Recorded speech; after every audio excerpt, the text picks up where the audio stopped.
Okey, pada hari ini saya membuat satu sidang media berkaitan dengan satu surat aduan bertarikh 18 hari bulan November 2013 yang telah pun saya hantar kepada pengerusi bersama bersih iaitu Ambiga Srinivasan.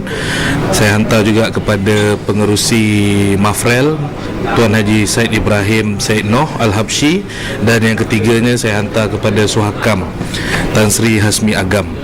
Jadi saya menghantar surat aduan ini berkaitan dengan beberapa aduan saya berkaitan dengan pelanggaran hak asasi manusia dan pelanggaran prinsip-prinsip demokrasi terhadap saya sebagai calon pilihan raya Bar Kaunsil 2014-2015. Di dalam surat tersebut saya menyuarakan ada 7 aduan, iaitu tiada rekod kertas undi pos dihantar kepada ahli-ahli Malaysian Bar. Keduanya, wujud pengundi hantu dalam pilihan raya Bar Kaunsil. Yang ketiganya, tiada penggunaan peti undi Lut Sina di dalam pemilihan Bar Kaunsil. Yang keempat, saya sebagai calon dinafikan hak untuk memantau proses pengiraan undi. Yang kelima, tiada satu garis panduan untuk menentukan undi rosak di dalam kertas undi. Yang ketujuh, sistem pemilihan Bar Kaunsil masih menggunakan sistem pengundian undi pos. Dan yang ke-8, tidak wujud satu badan bebas untuk mengendalikan pilihan raya Bar Kaunsil, kerana pilihan raya Bar Kaunsil ini dikendalikan oleh Sekretariat Bar Kaunsil sendiri. Oleh itu saya menghantar 8 aduan ini kepada Mafrel, Bersih dan Suhakam untuk mereka di dalam masa 7 hari untuk memberikan respons terhadap pelanggaran hak asasi manusia dan prinsip demokrasi terhadap saya. Dan saya juga menjemput mereka untuk memantau secara terus pemilihan Bar Kaunsil ini. Dan saya juga memberikan 9 cadangan ataupun 9 tuntutan kepada Bersih, Mafrel dan Suhakam. Tuntutan saya yang pertama, bersihkan daftar ahli Bar Kaunsil. Yang keduanya, bersihkan pengundi hantu di dalam pemilihan Badan Peguam. Ketiga, menuntut satu jawatan kuasa bebas untuk mengendalikan pemilihan Bar Kaunsil yang sepatutnya diadakan dan dikendalikan oleh firma audit bebas.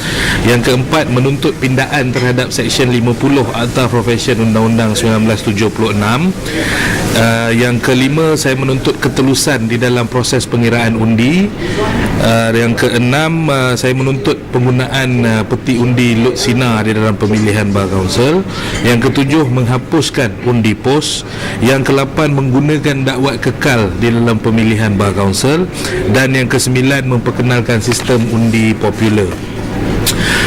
Saya menghantar surat kepada Suhakam, Bersih dan Mafrel itu menuntut mereka campur tangan, dan dalam masa 7 hari sekiranya mereka gagal memberikan sebarang respons terhadap surat saya itu, saya akan menganggap Suhakam, Bersih dan Mafrel sebagai agensi hipokrit kerana mereka sendiri memperjuangkan demokrasi, memperjuangkan ketelusan dan sebagainya, menuntut pilihan raya yang bersih dan bebas, tetapi pada masa yang sama mereka membiarkan Bar Kaunsil berterusan menjalankan proses pemilihannya dalam keadaan yang amat tidak demokratik, dan mereka tidak melakukan apa-apa. Mereka tidak mendesak Parlimen untuk meminda Legal Profession Act 1976. Sepatutnya mereka dalam ketika Bar Kaunsil menyokong Bersih mendesak kerajaan meminda Akta Suruhanjaya Pilihan Raya untuk mereformasikan sistem pilihan raya di Malaysia. Pada masa yang sama, mereka juga sepatutnya turut mendesak kerajaan meminda Legal Profession Act 1976, meminda Seksyen 50 Akta berkenaan untuk memasukkan elemen-elemen demokrasi, bukan lagi pakai undang-undang tahun 1976 seperti mana sekarang yang tidak lagi relevan dengan keadaan tuntutan semasa.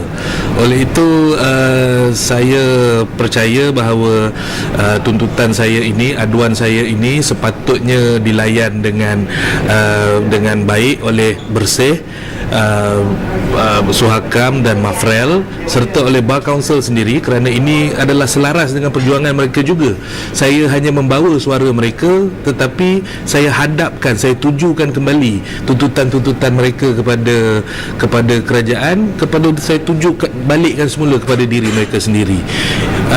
Ketam mengajar anak berjalan betul, ini adalah satu peribahasa yang tidak lagi sesuai pada zaman sekarang.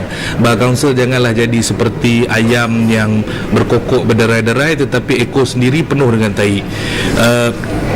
Seperti mana Ambiga pun, Ambiga kalau beliau memperjuangkan tentang undi popular, Ambiga sendiri kena ingat beliau pun menang dulu pun bukanlah menang dan menjadi presiden Bar Council. Ambiga bukanlah mendapat undi tertinggi, ya. Di dalam pemilihan Bar Council, Ambiga pada tahun 2004, Ambiga mendapat tempat ke-10 daripada 12 orang calon, tetapi beliau menjadi presiden. Jadi beliau pun tidak popular. Dan pada setiap tahun pemilihan Bar Council, daripada 15,000 orang peguam yang membuang undi hanya sekitar 20% sahaja. Bermaksud sekitar 80% ahli badan peguam tidak mahu campur tangan, tidak peduli pun tentang pemilihan Bar Council ini, kerana pada mereka Bar Council tidak berguna langsung terhadap profession guaman mereka, melainkan untuk renew practicing certificate mereka pada setiap tahun. Jadi ternyata Bar Council tidak lagi boleh nak bercakap bagi pihak peguam 15,000 orang peguam di Malaysia, kerana mereka sendiri pun tidak mendapat sokongan dan dokongan daripada 80% ahli badan peguam. Jadi oleh itu hari ini saya mengadakan sidang media ini untuk merayu kepada Bersih, Mafrel dan Suhakam untuk memantau Bar Council, dan pada masa yang sama saya mendesak Bar Council agar turut sama mendesak Parlimen supaya meminda Legal Profession Act 1976 dan mereformasikan sistem pemilihan Bar Council itu selaras dengan sistem pilihan raya umum di Malaysia. Jadi itu saja yang saya nak sampaikan pada hari ini. Terima kasih.